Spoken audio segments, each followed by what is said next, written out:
جو سامنے آ رہا ہے وہ بھی اپنے آپ کو کنٹرول کرے، جو سامنے دیکھ رہا ہے، جو آپ نے بہت اچھی بات کہی کہ مکمل مرد وہ ہے جو اپنی نظر کی احتیاط خود ہی کرتا ہے، دوسرے کو الزام نہیں دیتا، وہ اپنی نظر نیچی کر لیتا ہے، اس کے نتیجے میں خرابیاں نہیں اور اس پیدا بات کو ہم ہوتی۔ نہیں کہتے، اسلام کہتا ہے کہ اپنی نگاہ نیچی کر کے چلیے اور خاتون کا لحاظ کیجیے، اس کا احترام کیجیے، اور اسی طریقے سے خاتون سے بھی یہی امید کی جاتی ہے کہ اپنی شرم و حیا کا خیال رکھیں، اور واضح طور پر اس کے تعلق سے بہت ساری چیزیں ہیں، بہت ساری احادیث ہیں، کلام پاک قرآن میں اس کا مجید کی ایک ذکر ہے۔ آیت ہے جو دونوں کے لیے قُل لِّلْمُؤْمِنِينَ يَغُضُّوا مِنْ أَبْصَارِهِمْ وَيَحْفَظُوا فُرُوجَهُمْ ذَلِكَ أَزْكَىٰ لَهُمْ، اسی طریقے سے قُل لِّلْمُؤْمِنَاتِ يَغْضُضْنَ مِنْ أَبْصَارِهِنَّ وَيَحْفَظْنَ فُرُوجَهُنَّ، یعنی اے نبی صلی اللہ علیہ وسلم مومن مردوں سے آپ کہہ دیجئے کہ وہ اپنی نگاہیں نیچی رکھا کریں اور حیا شرم کے تقاضوں کو ملحوظ رکھیں۔ اسی طریقے سے کہا جا رہا ہے کہ اے نبی صلی اللہ علیہ وسلم مومن خواتین سے بھی کہہ دیجئے کہ وہ اپنی نظروں کو نیچے رکھیں اور شرم و حیا کے تقاضوں کو ملحوظ رکھیں۔ دیکھیے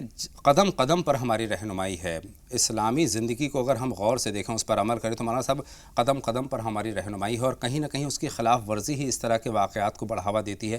آج کل ہم اخبارات دیکھتے ہیں، خبروں میں دیکھتے ہیں کہ بچیوں کے ساتھ تشدد ہوتا ہے، ان کے ساتھ اس طرح کے واقعات سامنے آتے ہیں جو کہ نہیں ہونے چاہیے، نازیبا ہیں، نہیں ہونے چاہیے۔ کتنا ذمہ دار ہے انفرادی طور پر ایک انسان، کتنا ذمہ دار ہے سماجی طور پر اس طرح کی بے راہ روی کس طرح کے نتائج کو بڑھاوا دیتی ہے؟ دیکھیے ہمیشہ سماج جو بنتا ہے افراد سے بنتا ہے، بے شک بے شک، اکائی سے جو ہے دہائی بنتی ہے، دہائیوں کے مجموعے سے سینکڑا بنتا ہے، سینکڑے کے مجموعے سے ہزار بنتا ہے۔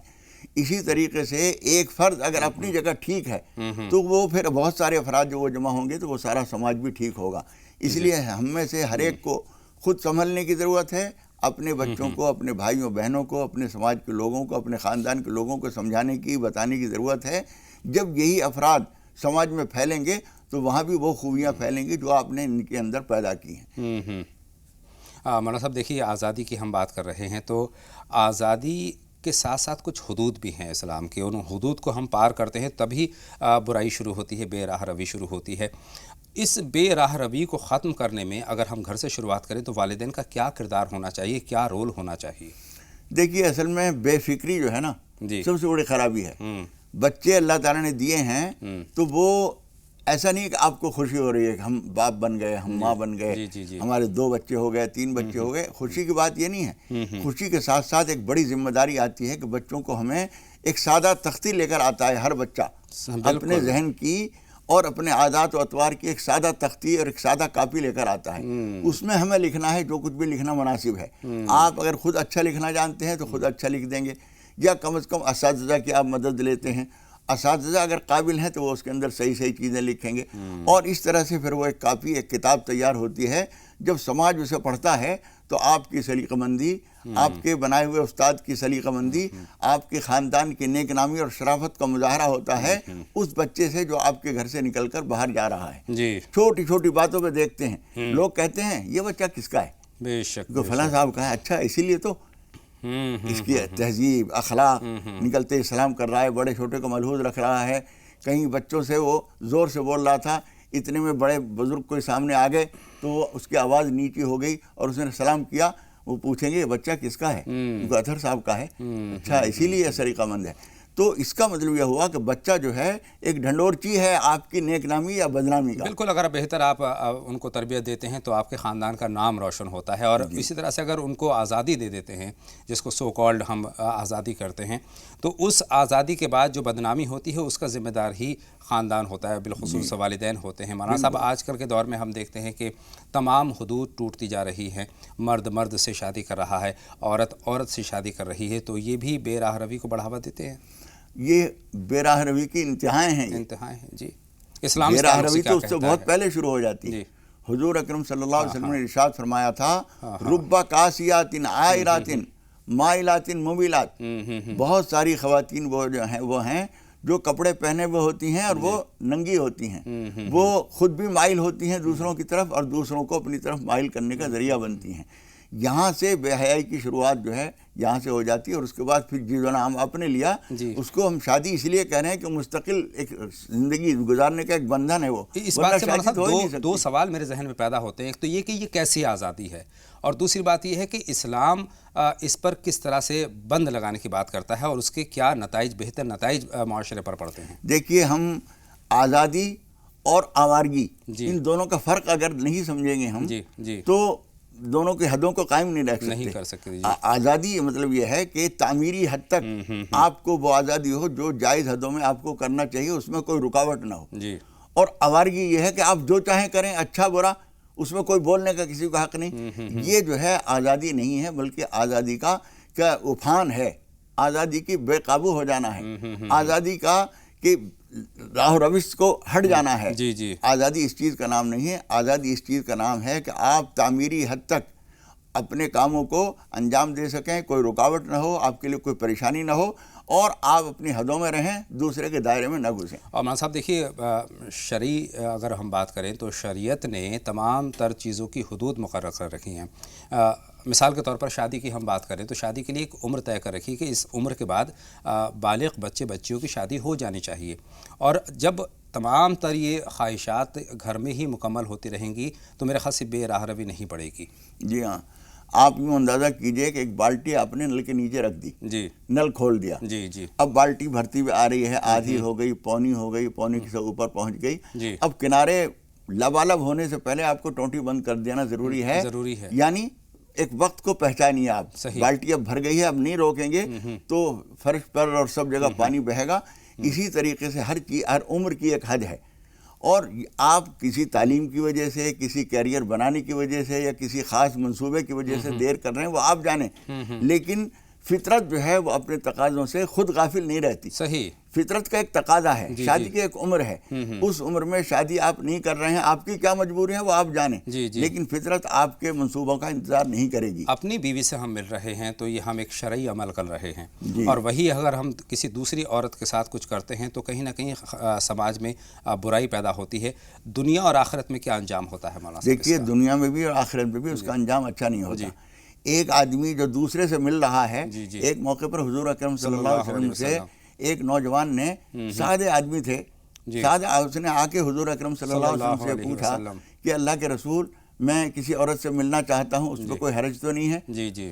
حضور اکرم صلی اللہ علیہ وسلم نے فرمایا کہ جس عورت سے تم ملنا چاہتے ہو وہ کسی نہ کسی کی بہن ہے، بلا شبہ کسی نہ کسی کی بیٹی ہے، کسی نہ کسی کا رشتہ کچھ نہ کچھ ہے۔ کیا تم یہ پسند کرو گے کہ تمہاری بہن سے کوئی آدمی اس طرح کا معاملہ کرے؟ تو وہ نوجوان تھا، اس نے کہا کہ نہیں اللہ کے رسول، ہرگز نہیں برداشت کروں گا میں۔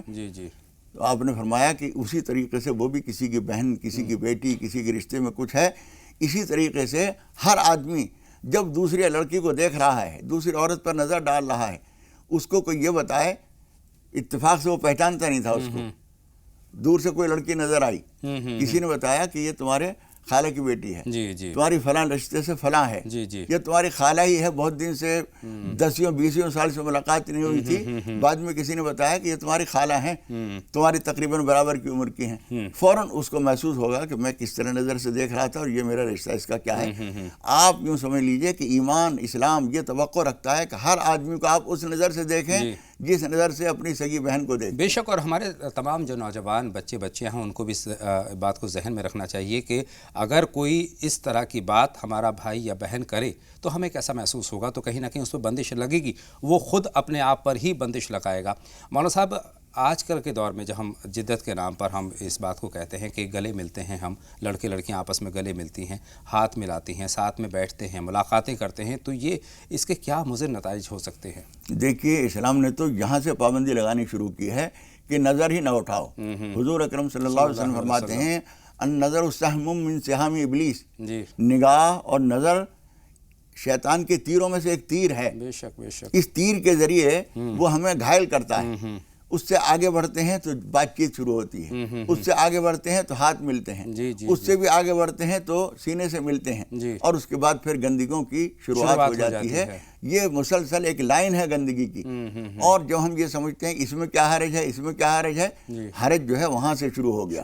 حضور اکرم صلی اللہ علیہ وسلم نے ارشاد فرمایا تھا ان لک النظرۃ الاولی ولیس لک الثانیہ، ایک نظر کی تو تمہیں اجازت ہے، اور ایک نظر کی تفسیر میں بھی محدثین یہ کہتے ہیں کہ ایک نظر سے مراد غیر اختیاری طور پر جو پڑ گئی اور فوراً ہٹا لی گئی وہ ایک نظر ہے، اور اگر نظر پڑنے کے بعد آپ نے اس کو لگائے رکھا وہاں پر تو وہ بھی دوسری نظر ہو گئی۔ گویا اگر برائی کو شروع میں ہی روک دیا جائے تو وہ قداور درخت بننے سے رک سکتی ہے۔ بہت مختصر میں استاد کا رول کیا ہونا چاہیے؟ دیکھیے یہ آپ نے اچھی بات پوچھی ہے. استاد جو ہے وہ ماں باپ سے بھی زیادہ عزت کا مقام ہے. کسی نے سکندر ذوالقرنین سے پوچھا کہ آپ کی نظر میں ماں باپ کا درجہ زیادہ بڑا ہے یا استاد کا درجہ زیادہ بڑا ہے؟ تو سکندر ذوالقرنین نے کہا تھا کہ استاد کا درجہ میرے نزدیک زیادہ بڑا ہے، اس لیے کہ ماں باپ میرے ظاہری جسم کے، میرے وجود کے ذریعہ ہیں، لیکن وہ میری ابدی زندگی کا ذریعہ ہے. یعنی وہ جو کچھ دیتا ہے وہ ماں باپ سے جو کمی رہ گئی ہے اس کو پوری کرنے کا کام کرتا ہے. اگر خدا نخواستہ ہمارے اساتذہ، ہمارے پڑھانے والے وہ ان عادات و اخلاق سے آراستہ نہیں ہیں تو مجھے افسوس کے ساتھ کہنا پڑتا ہے کہ کہیں کہیں ایسا ہوتا ہے کہ استاد بھی اپنے شاگرد اور اپنی شاگرد کو اس نظر سے نہیں دیکھتی جو ایک ماں باپ کی پاک نظر ہونی چاہیے. یعنی کہ استاد کا بہتر رول ہو سکتا ہے، والدین کا رول ہو سکتا ہے، بھائی بہن کا رول بھی ہو سکتا ہے، اور خود اپنا رول بھی ہو سکتا ہے. ہمیں اپنے آپ سے پوچھنا چاہیے کہ یہ جو عمل ہم کر رہے ہیں یہ بہتر ہے یا غلط ہے، کتنا مضر ہے، اس کے اثرات کہاں تک پہنچیں گے. شرعی طور پر جو رہنمائی ہمیں ملی ہے، جو تعلیمات ہیں اور جو ہدایات ہیں مولانا صاحب، اس پر اگر ہم مکمل طور پر عمل کریں تو میرے خیال سے بہتر معاشرے کی تشکیل ہو سکتی ہے. اسی پر اپنے ضمیر کی آواز سے آدمی غافل نہ ہو تو اندر ایک مشیر، بے شک ایک سمجھانے والا بیٹھا ہوا ہے. جی اندر مستقل بیٹھا ہوا ہے، ہر بات پر وہ بتاتا ہے تم جو یہ کر رہے ہو ٹھیک نہیں، وہ ٹھیک نہیں، یہ ٹھیک، یہ کر رہے ہو یہ ٹھیک ہے. ٹھیک کو چھوڑنا نہیں ہے اور غلط کو پکڑنا نہیں ہے. دو کالرز ہیں، ان سے آئیے بات کرتے ہیں. مسرور صاحب ہیں ہماری فون لائن پر اور شبنم صاحبہ ہیں. فرمائیں کیا سوال ہے آپ کا مسرور صاحب؟ مشکور صاحب وعلیکم السلام، فرمائیں.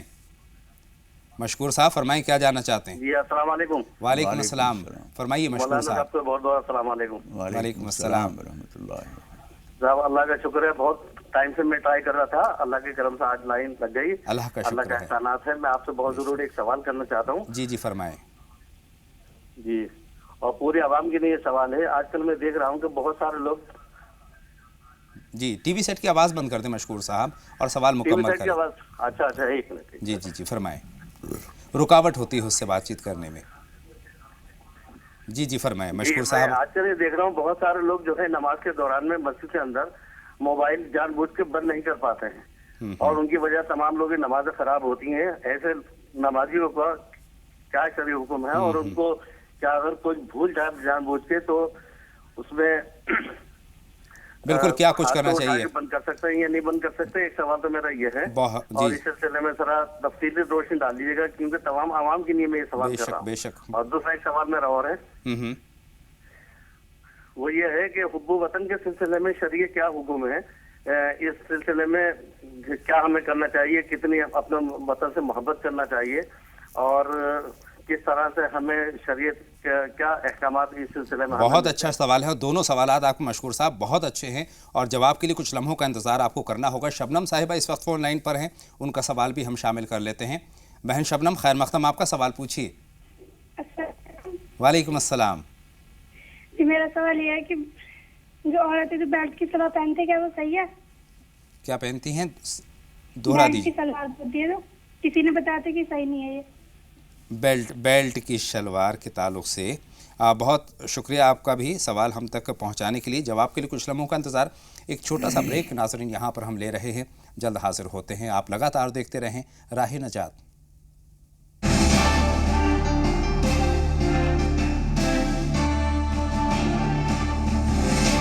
بریک کے بعد تمام ناظرین کا ایک مرتبہ پھر ہم خیر مقدم کرتے ہیں راہ نجات میں اور باتوں کا سلسلہ شروع کرتے ہیں. دو کالر اس وقت ہماری فون لائن پر ہیں، پہلے ان سے بات کرتے ہیں.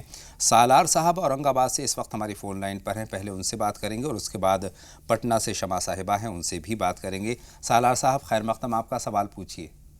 السلام علیکم. وعلیکم السلام، فرمائیں سالار صاحب. سر سوال یہ ہے کہ سب کو پتا ہے کہ دنیا پوری اللہ کی ہے، ذرہ ذرہ اللہ میاں کا ہے بلا شبہ، لیکن ہم اللہ کو ڈھونڈنا چاہے تو کہاں ڈھونڈے؟ کعبہ شریف میں جائے یا آسمان میں دیکھے یا ہم ہمارے دل میں ڈھونڈے؟ بہت اچھا سوال ہے آپ کا سالار صاحب، ہمیشہ کی طرح وہ کہاں تلاش کریں. آپ کا سوال ہم نے نوٹ کر لیا ہے. بہن شمع آپ بتائیں آپ کا سوال کیا ہے؟ شمع صاحبہ ہماری فون لائن پر موجود ہیں تو سوال پوچھیے. شمع صاحبہ غالباً اس وقت ہماری فون لائن پر نہیں ہے. امید ہے ایک مرتبہ پھر ہمیں فون کریں گے اور اپنا سوال ہم تک پہنچائیں گے. لیکن مولانا صاحب میں آغاز کل کے دو سوالوں سے کرنا چاہتا ہوں. دو ہمارے جو ناظرین ہیں غوثیہ صاحبہ اور چودھری، ان کے دو سوالات ہمارے پاس موجود ہیں تو وہیں سے آغاز کرتے ہیں. اسم سے چودھری صاحب کا ہمارے پاس فون ہے.